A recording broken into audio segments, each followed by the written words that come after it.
అగ్రశ్రేణి సంస్థల్లో ఒకటిగా గుర్తింపు తెచ్చుకొని లక్షలాది మందికి ఉపాధిస్తున్న సంస్థను బతికిస్తున్నారా, బలి పెడుతున్నారా? ఎందుకంటే బొగ్గు తవ్వకాల పేరుతో అవినీతి, బంధుప్రీతి పెరిగిందనే విమర్శలు వస్తున్నాయి. ముఖ్యమైన కాంట్రాక్టులు కాంగ్రెస్ వారికే దక్కుతున్నాయనే ఆరోపణలు తారాస్థాయికి చేరాయి. ఆ జాబితాలో ముఖ్యమంత్రి రేవంత్ రెడ్డి బావమరిది సృజన్ రెడ్డి, మంత్రి కోమటిరెడ్డి వెంకటరెడ్డి సోదరుడు అనిల్ రెడ్డి, కాంగ్రెస్ నాయకుడు ఉండడం ఆరోపణలకు బలాన్నిస్తున్నాయి.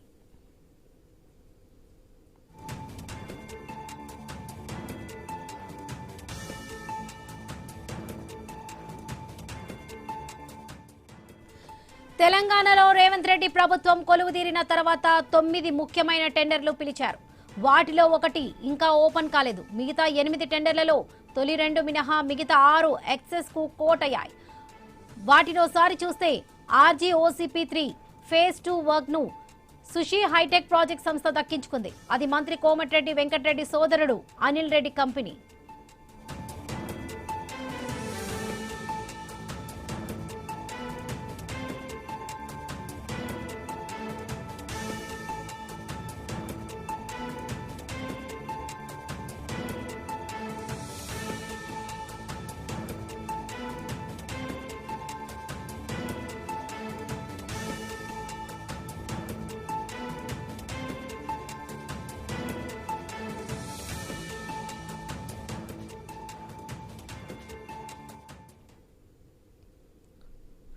గోదావరి ఖనిలోని RGOC1 contract PC Patel infra private limited కు దక్కింది.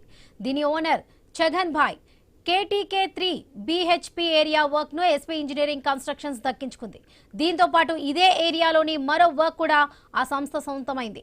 అది విక్రమ్ రెడ్డికి సంబంధించిన సంస్థ. మనుగురు OCP గౌరవ్ కాంట్రాక్ట్స్ దక్కించుకుంది. అది సుధీర్ హిరాలాల్ కు సంబంధించిన కంపెనీ అని తెలుస్తుంది.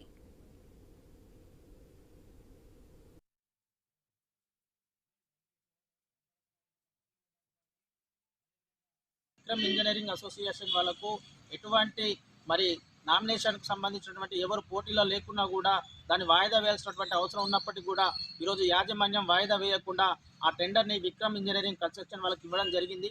మరి ఎందుకు గతంలో ఎన్నడూ లేని విధంగా ఈసారి ఎందుకు ఇచ్చారని చెప్పేసి ఈ సందర్భంగా సింగరేణి యాజమాన్యాన్ని ప్రశ్నిస్తున్నాం. మరి దీంట్లో ఏదన్నా అవకతవకలు జరిగినాయి, అవినీతికి పాల్పడ్డారనే అనుమానాలు కూడా మాకు వ్యక్తమవుతున్నాయి. ఎందుకంటే గతంలో ఎక్సెస్ సంబంధించిన వాటిని రద్దు చేశారు. మళ్ళీ ఇప్పుడు ఏ విధంగా తీసుకుంటారనే ఆలోచన కూడా మేము ప్రతి ఒక్కరు కూడా ఆలోచించాల్సినటువంటి అవసరం వస్తుంది. కాబట్టి మరి భూపాలపల్లిలో ఈ మధ్యలోనే KTKOC విక్రమ్ ఇంజనీరింగ్ కన్స్ట్రక్షన్స్ వాళ్ళు టెండర్లు ఏకపక్షంగా తీసుకోవడం జరిగింది. మరి ఏ లోపాయకార ఒప్పందంతో ఈ ప్రభుత్వాలు ఇట్లా ఇస్తున్నాయి? గతంలో 9 OC బ్లాకులు వాళ్ళకు టెండర్స్ వచ్చినప్పుడు వాళ్ళకి రద్దుపరచడం జరిగింది. మరి వీళ్ళది ఎందుకు రద్దుపరచలేరు? మరి ఏ అవినీతి లోపాయకార ఒప్పందంతో ఈ విధంగా మరి చేస్తున్నాయి ప్రభుత్వాలు? కొత్తగూడెం ప్రాంతంలోని వెంకటేష్ ఖనిని దక్కించుకున్నది శోధా కన్స్ట్రక్షన్స్ ప్రైవేట్ లిమిటెడ్. ఇది ముఖ్యమంత్రి బావమరిది సృజన్ రెడ్డి కంపెనీ. మందమరిలోని KKOCPని ఎక్స్ప్రెస్ వేస్ ప్రైవేట్ లిమిటెడ్ దక్కించుకుంది. ఇది దీక్షిత్ రావుకు సంబంధించిన కంపెనీ.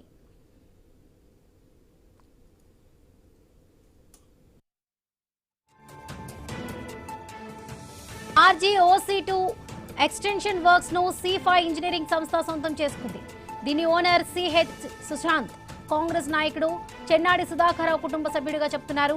ఇక శ్రీరాంపూర్లోని SRP OC2 వర్క్ ను GVR హర్ష జాయింట్ వెంచర్ దక్కించుకుంది. GVR అంటే గ్రాండ్ వెంకటరమణారెడ్డి అని.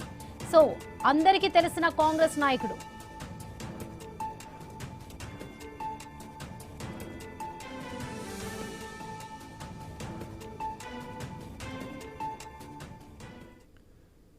సో ముఖ్యమైన 8 పనుల్లో సగం కాంగ్రెస్ నాయకుల కుటుంబ సభ్యుల చేతుల్లోకి వెళ్లాయి. ఒకటి వెంకటేష్ ఖని సీఎం బావమరిది సృజన్ రెడ్డి కంపెనీకి వెళ్లింది. ఇక రెండవది RGOCP3 ఫేజ్ 2 మంత్రి కోమటిరెడ్డి సోదరుడి సొంతమైంది. ఇక మూడవది RGOC2 ఎక్స్టెన్షన్ కాంగ్రెస్ నాయకుడు చెన్నాడి సుధాకరరావు కుటుంబానికి వెళ్లింది. ఇక నాలుగవది SRP OC2 Gandra Venkataramanareddy joint venture చేతికి చిక్కింది. ఇది బంధుప్రీతి కాక మరేమిటి అనే ఆరోపణలు కూడా వస్తున్నాయి. అవినీతికి చోటు లేకుండానే ఇలా వెళ్లాయా అనే ప్రశ్నలు కూడా వినిపిస్తున్నాయి.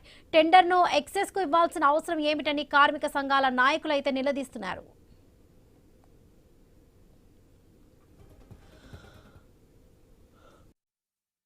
కార్పొరేట్లకు లేదా తమకు అనుకూలమైనటువంటి వాళ్లకు బొగ్గు గనులను కట్టపెట్టడానికి సైట్ విజిటింగ్ పేరుతోటి ఒక విధానం తీసుకొచ్చింది. ఇప్పటికే 9 బ్లాక్ మీద దుమారం రేగడంతో దాంట్లో రాష్ట్ర ప్రభుత్వానికి సంబంధించినటువంటి ముఖ్యమంత్రి, అదే రకంగా ఉప ముఖ్యమంత్రి, ఇంకా వాళ్ళకు సంబంధించిన అనుయాయులు దాన్ని కార్పొరేట్లకు లేదా వాళ్ళకు అనుకూలమైన వాళ్ళకు అప్పచెప్పడానికి చూస్తున్నారనేది దాని మీద వివాదం తలెత్తింది. దాని మీద ఆందోళనలు జరగడంతో దానికి వెనక్కు తగ్గింది.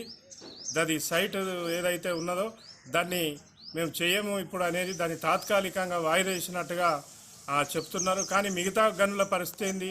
రేపు ఇదే విధానాన్ని తీసుకొచ్చి ప్రైవేటు వాళ్లకు కట్టబెట్టడం. ఇప్పటికే దాదాపు సింగరేణిలో 70% పైగా ప్రైవేటీకరణ అయిపోయింది. భూగర్భ గనులు కూడా పూర్తిగా పాయలుగా విడదీసి ప్రైవేటు వాళ్లకు, కాంట్రాక్టర్లకు, బడా కాంట్రాక్టర్లకు, కార్పొరేట్లకు అప్పచెప్పే విధానం కొనసాగుతుంది.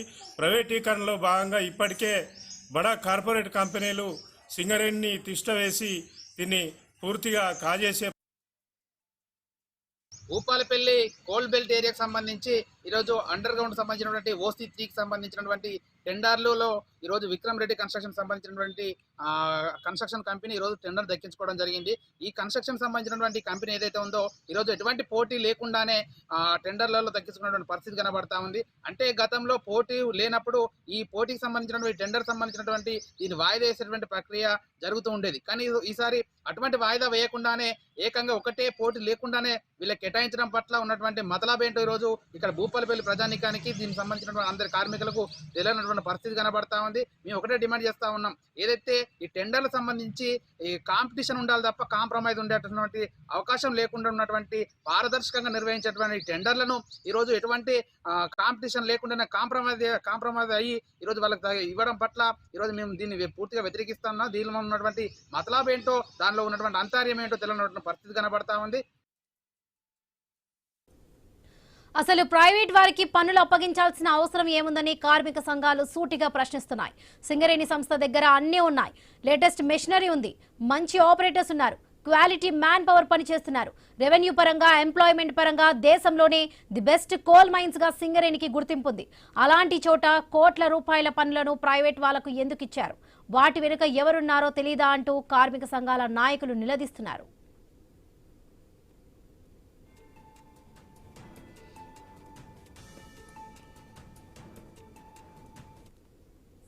ఎవరైతే చేస్తారో మరి వాళ్ళే రింగ్ అయ్యి ఇవాళ కాంగ్రెస్ నాయకత్వం, పెద్ద నాయకత్వం, రేవంత్ రెడ్డి గారి బంధువులు ఇవాళ రింగ్ అయిపోయి మరి సైడ్ విజిటింగ్ విధానం వల్ల ఏమవుతుందంటే ఎవరెవరు చేస్తారో ముందుగానే తెలిసిపోయి వాళ్ళను నయానో భయానో చేసి వాళ్ళను బెదిరించు లేకపోతే చేసి ఇచ్చే విధానంతో పాటు అదేవిధంగా 9 బ్లాక్ కావచ్చు, ఇక్కడ ఎస్ఆర్పి కావచ్చు, మరి ఎస్ఆర్పి ఓసీ కావచ్చు, VK7 కావచ్చు, గతంలో ఏదైతే మైనస్ టెండర్లు ఉండేవి, మైనస్ టెండర్లు దాదాపు 10 నుంచి 21% ఉంటే ఇవాళ ఏదైతే ఈ సైడ్ విజిటింగ్ విధానం ద్వారా ప్లస్ 7 నుంచి 10% చేయడం వల్ల మరి గతంలో ఉన్న 10% ఇది కలిపి 17% అవుతుంది.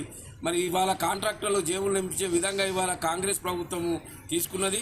కేవలం ఒక 9 బ్లాక్ మాత్రమే మరి సైడ్ విజిటింగ్ చేసినాము, అది మేము బంద్ చేస్తామని చెప్పిండ్రు. దాన్ని మరి మిగతా వాటి పరిస్థితి ఏంది, వాటి కూడా అన్నీ కూడా ఏవైతే మరి సైడ్ విజిటింగ్ విధానం ద్వారా ఇచ్చిండ్రో ఆ టెండర్లన్నీ రద్దు చేసి మళ్ళీ ఇవాళ ఓపెన్ టెండర్ పెట్టినట్టయితే ఇవాళ సింగరేణికి లాభం వస్తుంది.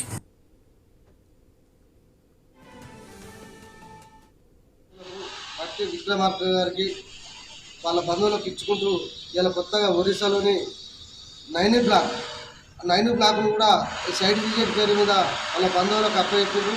అది 2 మంత్రులు వాళ్ళే కొట్లాడుకున్నారు దాని మీద పోటీపడి. ఇటువంటి దోపిడీని గురి చేస్తున్న ఈ కాంగ్రెస్ ప్రభుత్వం సింగరేణిని మనుగడ లేకుండా చేయడానికి ఇలా కార్మికులు సిద్ధంగా లేరు.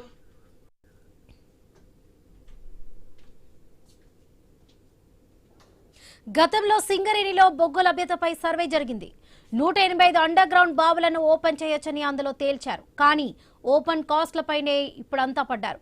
కేవలం కాంట్రాక్ట్ సంస్థల ఆదాయం కోసమే ఇదంతా చేస్తున్నారా అనే అనుమానాలు లేకపోలేదు.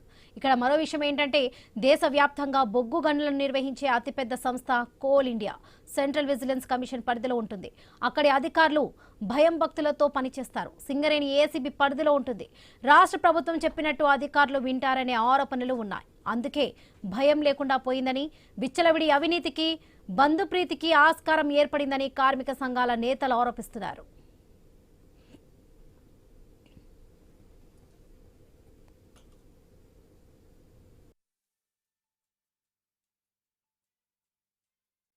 కంపెనీలో టెండర్ వేసి నిర్వహణలో లోపాలు ఏర్పడి కంపెనీకి తీవ్రమైనటువంటి నష్టాన్ని చేకూర్చినటువంటి వాళ్ళతో కుమ్మక్కైన వాళ్ళకి టెండరు ఇవ్వడం అనేది చాలా ఏయమైనటువంటి చర్య. కాబట్టి ఇప్పటికైనా ఎవరు టెండర్ నిర్వహించినా, ఎవరు కంపెనీకి నష్టం రాకుండా చూసిన వాళ్ళనే మాత్రమే టెండర్లో పెట్టుకోవాల్సినటువంటి అవసరం ఉంది. కానీ అవేవి లెక్క చేయకుండా ఇంతకుముందు పనులు నిర్వహించినటువంటి కంపెనీతో మిలాఖతై మళ్ళీ కొత్త టెండర్ పేరుతో పేరు మారింది. కానీ మళ్ళీ అదే మేనేజ్మెంట్ కింద ఇక్కడ అవినీతికి తార్కాణం ఏర్పడేటట్టు ఈ చర్యలు ఉన్నాయనేది మేము హెచ్ఎంఎస్ పరంగా వ్యతిరేకిస్తున్నాం. ఇదివరకు కేబీఆర్ ఉంది. ఆ కేబీఆర్ కూడా ఇప్పుడున్న టెండర్లు ఏదైతే ఈ యొక్క కాంట్రాక్ట్లో భాగస్వామ్యమై ఈ ఉన్నారనేది కూడా ఇది బహిర్గతం అవుతుంది. అసలు భాగస్వామ్యం ఎవరు, ఎన్నుకుంటే నడిపించేది ఎవరు, ఇప్పుడు ఉన్న టెండర్లు ఎవరనేది కూడా తప్పనిసరి క్లియర్గా ఈ టెండర్లు ఎవరెవరు ఉన్నది కూడా క్లియర్ చేయవలసిన బాధ్యత ఇప్పుడు ఉన్నటువంటి కాంట్రాక్ట్ ఎవరైతే ఉన్నదో వాళ్ళు తెలియపరచాలి. ఈ కాంట్రాక్ట్లో కూడా ఎవరెవరు ఉన్నది కూడా వాళ్ళ సింగరేణి యాజమాన్యం కూడా స్థానిక జేఎం గారు కూడా చొరవ చూపు కూడా దీన్ని బహిర్గతం చేయవలసిన బాధ్యత ఎంతైనా ఉందనేది కూడా తెలియపరుస్తున్నాం.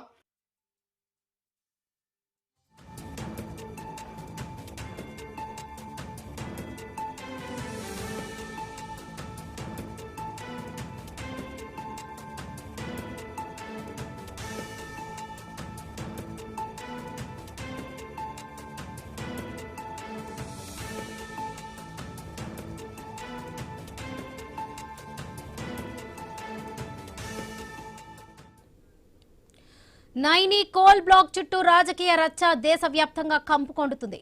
కాంగ్రెస్ చేతికి మసి మామూలుగా అంటలేదు. తమ వారికి టెండర్లు కట్టబెట్టేందుకు మంత్రి, ఉప ముఖ్యమంత్రి, ముఖ్యమంత్రి మధ్య మూడు ముక్కలాట నడిచిందనే ఆరోపణలు తీవ్ర స్థాయిలో వచ్చాయి. ఏకంగా నైని కోల్ బ్లాక్ టెండర్ల రద్దుకు ఉప ముఖ్యమంత్రి బట్టి విక్రమార్క ఆదేశాలు ఇచ్చారు. సమగ్ర దర్యాప్తు జరగాల్సిన అవసరం ఉందని కేంద్ర మంత్రి కిషన్ రెడ్డి కూడా అంటున్నారు. రాష్ట్ర ప్రభుత్వానికి సిబిఐ విచారణ కోరే దమ్ముందా అని బీఆర్ఎస్ నేతలు సవాల్ చేస్తున్నారు. మరి నైని టెండర్లు రద్దు చేసినప్పుడు పాత వాటి సంగతేంటని కార్మిక నాయకులు నిలదీస్తున్నారు. గతంలో లెస్కు పడే టెండర్లను ఇప్పుడు ఎక్సెస్ కు దక్కించుకొని సింగరేణి సంస్థకు నష్టం కలిగిస్తున్న అన్ని టెండర్లను రద్దు చేయాలని డిమాండ్ చేస్తున్నారు.